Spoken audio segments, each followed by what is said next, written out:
अक्कलकुवा शहरात आगीचे भीषण तांडव। वरखेडी नदी परिसरात साठवलेल्या फिल्टर पाईपांना आग। नमस्कार, आपण पाहता परिवर्तन 24 न्यूज।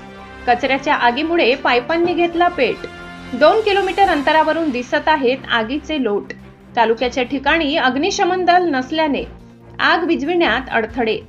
अक्कलकुवा शहरातील वरखेडी नदी परिसरात साठवून ठेवलेल्या फिल्टर पाण्याच्या पाईपांना भीषण आग लागली। परिसरात लावलेल्या कचऱ्याच्या आगीने रौद्र रूप धारण केल्याने शेजारील पाईपांच्या ढिगाऱ्याने पेट घेतला।